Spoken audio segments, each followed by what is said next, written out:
So let's talk about the forbidden question. So what do I mean, the forbidden question?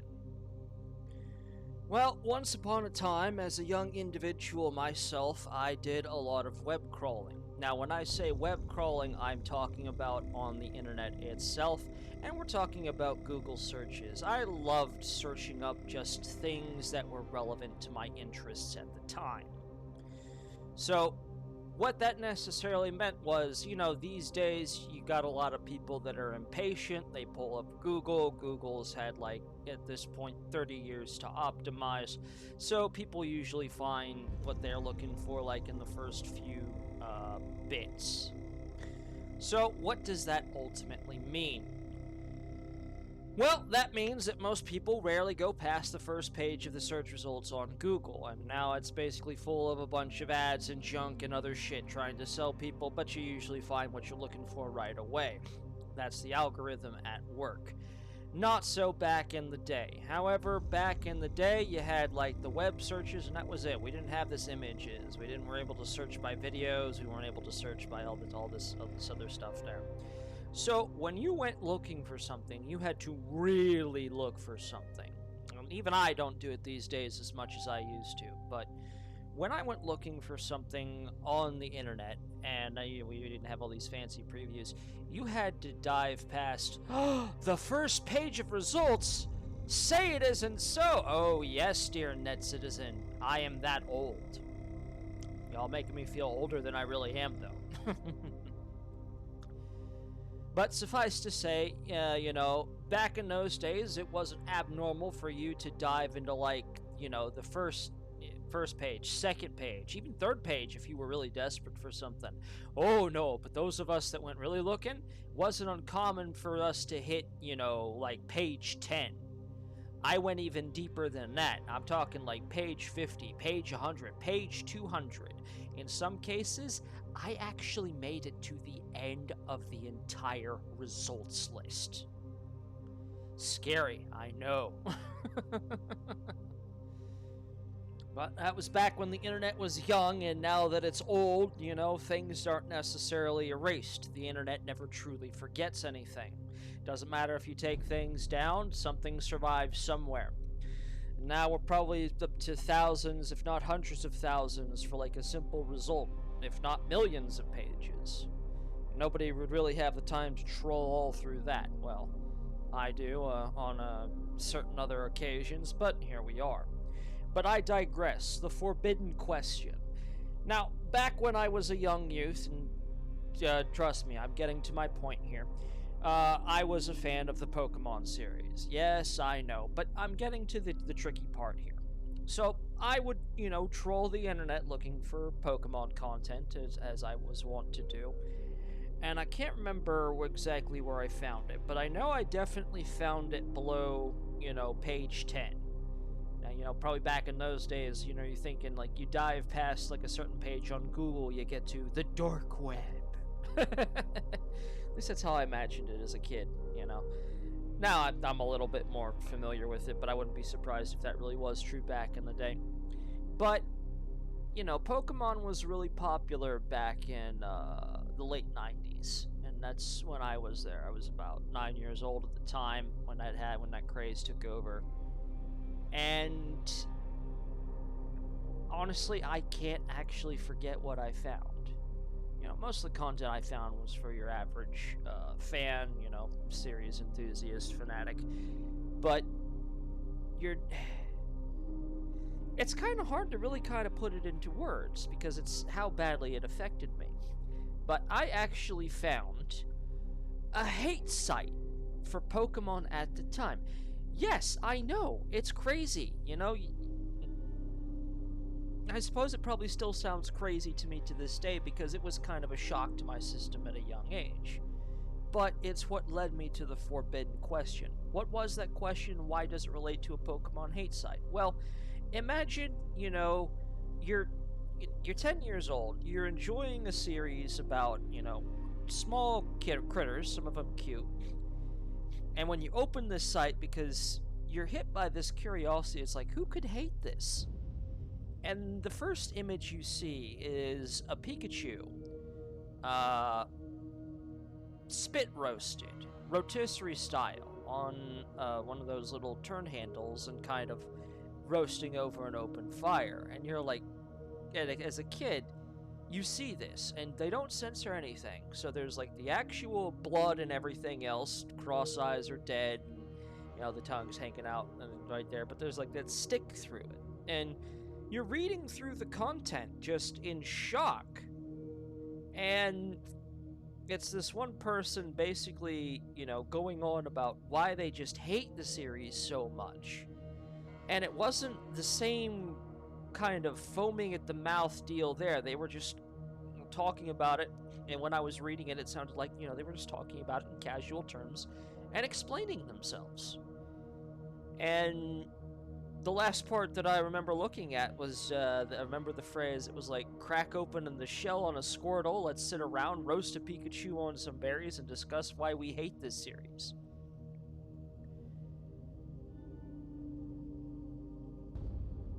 Again, imagine, like, you're a 10-year-old in that context. You see this imagery, and it's pretty shocking, to say the least. But, and then at that point, I kind of wanted to rage and, ask the question, how could you hate this, and defend it with all my heart and being. That's when the forbidden question popped into my mind. And the forbidden question is, what if they have a point? Kind of let that sink in for a moment. And I remember sitting there just looking at this image, looking at these words, and and kind of in shock into myself. It's like, what if they have a point? And maybe I realized something that day when I was sitting there and just kind of looking through this just as a 10-year-old boy, and thinking, what if they're right? What if they have a legitimate reason to hate this series? And I kind of realized something else that day, that not everyone has to like what you like. And that's okay. Did I still love the series? Absolutely. And so I kind of navigated away from the page that day and kind of rudimenting on it and going about on my business. And I realized, that I didn't have to let that kind of opinion hurt me any. I could still enjoy a series that I'd grown up with and had a fondness for.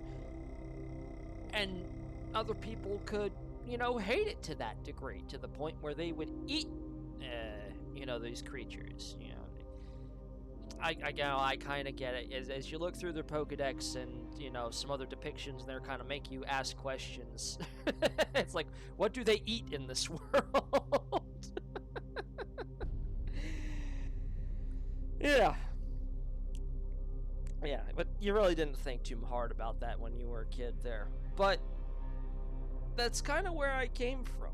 And, going into, like, the 4th grade, the 5th grade, the series the popularity of the series, went up, and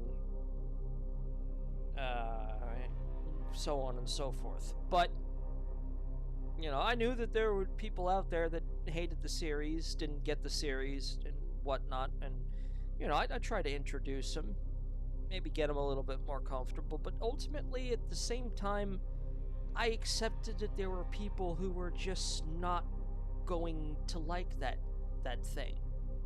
They weren't going to like it. They weren't going to hate it. They were going to hate it. And that's kind of where the forbidden question comes from. Then you had other series there. Back in the day, it was the whole Pokemon versus Digimon thing, which came first, and yada, yada, yada, yada.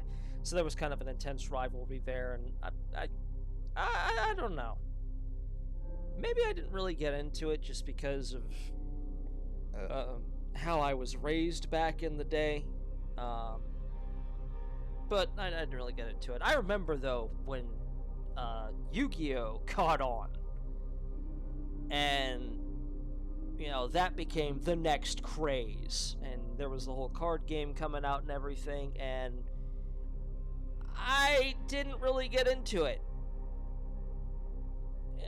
It's kind of the next thing, and I'm still with my whole raw Pokemon camp, and then the Yu-Gi-Oh comes out, and it's like, oh, you young whippersnappers, you don't understand it. How it's good. That's the new craze. It'll never last or anything. But ultimately, that kind of came onto the whole thing that I'd found back in that traumatic day. That not everyone was gonna like everything, and that was okay. And I came to the realization, that things like Yu-Gi-Oh, I wasn't gonna like it, and that was okay. My brother was an absolute fanatic, though. He really got into it. Got the cards and everything, and I think he probably played a couple of the games, and so on and so forth. But that was fine. That was fine. We didn't have to like everything. We didn't have to agree on everything, and that's where it comes from. Now, I've probably been spending a lot of time here just rambling on about this, and you're wondering why I'm even getting at this here. When I speak of, the question of maybe they have a point when somebody doesn't like something, I want to fast forward to today and kind of look at the mentality of the regressive movement, because it's another interesting topic that I kind of want to really get into. The way the mind protects itself just from having your sanity just ultimately obliterated, I suppose, by like life-shattering realizations, is to kind of get mad, upset, and create this delusion that doesn't actually exist, but it's a means to protect the mind, especially in highly stressful situations. And I bring this up because I think it's kind of really hard for me to parse this out, but I think why they keep acting the way they do is because they haven't allowed themselves to they haven't asked themselves the forbidden question.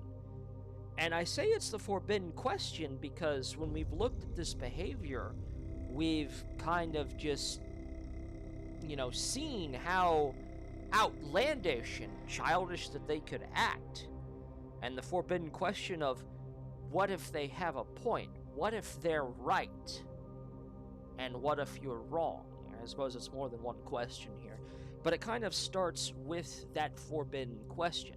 And they can't allow themselves to be asked that question, what if they have a point?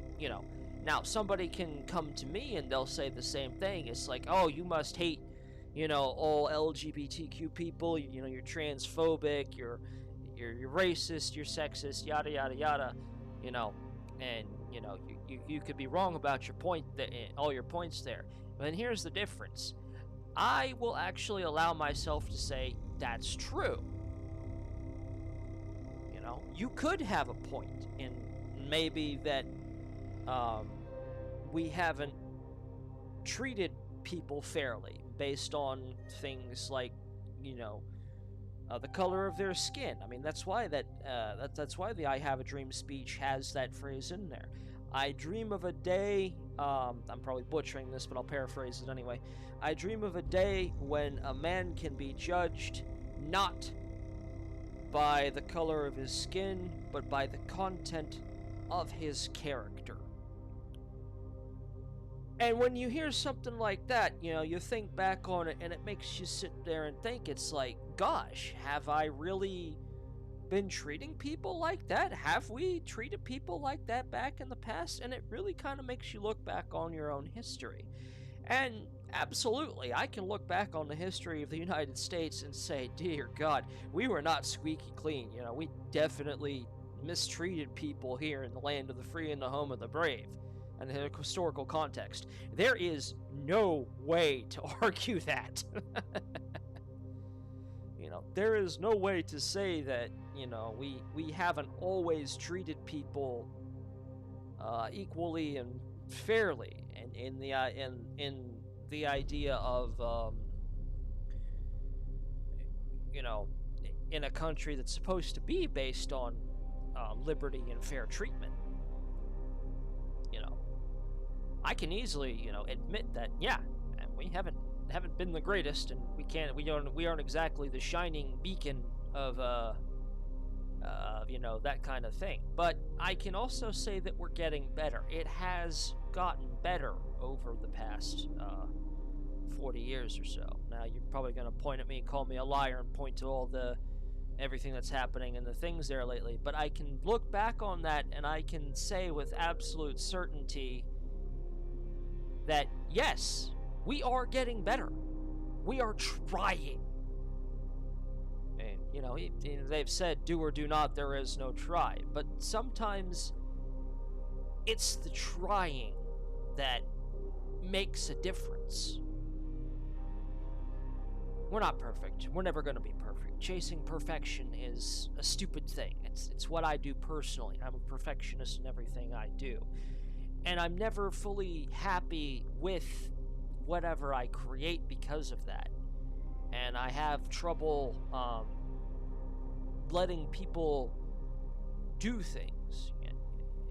It's kind of a thing that's like, if I want something done, I want it done right. But if I want it done right, I have to do it myself type of deal.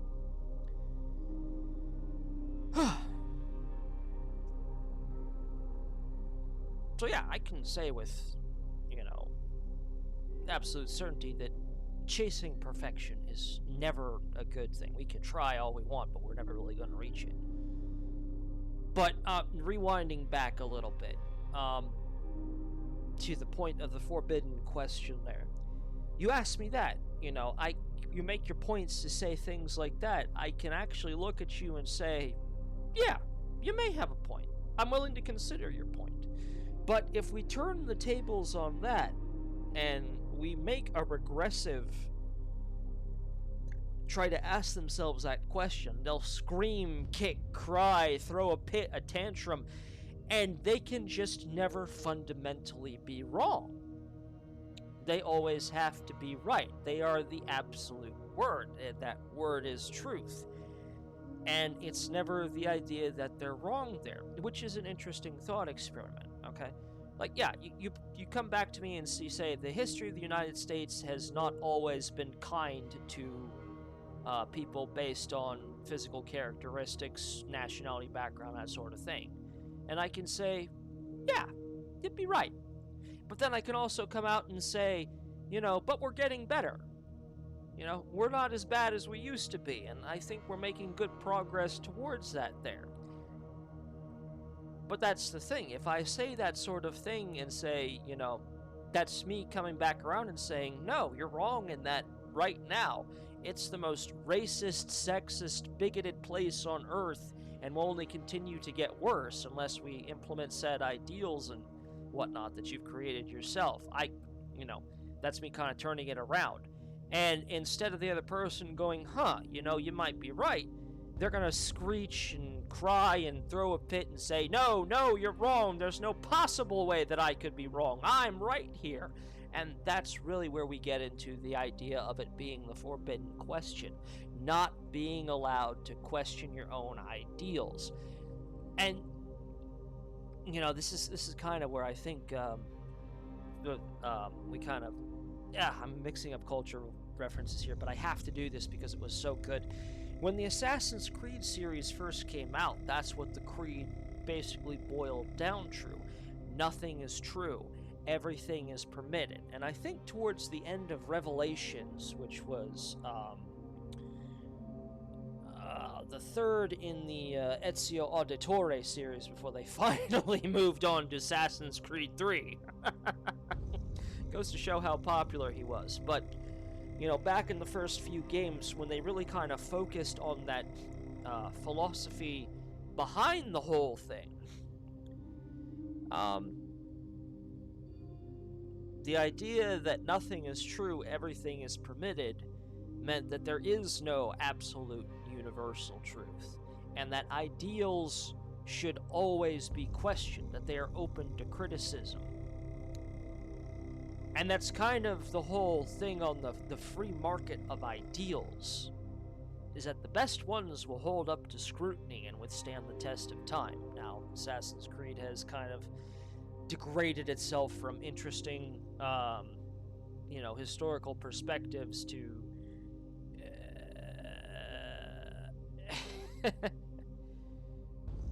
something. There's this. This is kind of a part of what I do here when I try to sort out my thoughts. And I do it unscripted, so you can kind of watch me do it. Maybe it's entertaining to you, maybe it's not, and you just want me to get to the damn point. But hey, that's part of what I'm doing here, is I'm trying to learn as I go when I suss out my thoughts like this. I would say, yeah, bland open world checklist boxes, as other game critics would probably say. But the historical thing, you can probably search it from there. I don't know. Maybe I need to think about a capture card or something. Maybe play it and capture it myself so I can do something like that. Kind of things I guess I could do in the end there. But yeah, I mean, that's what I really kind of wanted to get out there, was just the idea of the forbidden question. And we've always... The whole concept of mental gymnastics that the average regressive has to leap through to make it there, that's not new. It's not anything new that kind of has to do that. And I'm pretty sure someone has also kind of gone over this idea of the forbidden question, but I kind of wanted to give my own thoughts on the matter. And it was also kind of a chance to share kind of when I had that revelation myself. What if they had a point? And also kind of coming to the realization that not everyone's gonna like the thing I like, and that's okay. I don't know, maybe I kind of matured in that moment, because I did feel kind of a little bit older and more understanding of the world after that day. I came to the realization that if there's content out there I don't like, I don't have to sit there, yell about it until it's tailored exactly to me. It's like I can go, okay, this isn't for me, and go find something that is. In a way, it's a kind of a truly liberating idea. The idea that not everything out there is going to be tailored to you, and that's okay. It's okay to kind of not like everything in existence. You can have things you don't like. You can have things you hate. You can talk about things that you hate. And if I like that thing, I guess then I'm just gonna skip over that content. Even if I like what all else you have to say, if you want to sit there and disparage a thing I like, maybe you have an interesting point I want to take on it, but if you're going to sit there and kind of bash on about it, I can just simply click the little X button, turn you off, and come back next week and see if your content, see what you have to say next time. Yeah, and you're free to do that to me too. But if you're still here and you're still listening, I do appreciate it. It's the kind of thing that, makes these videos what they are. And knowing that you're out there listening, even if you don't really reply back, it helps. Because it's like, this is why I do this.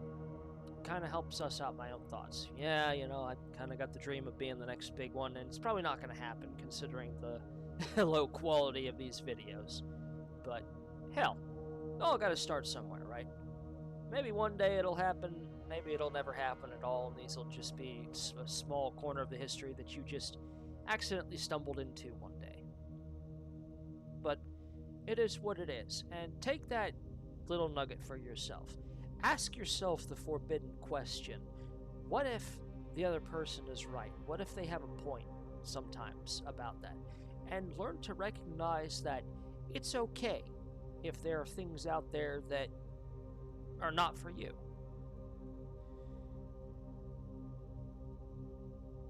Or maybe I'm just screaming into the void about all this.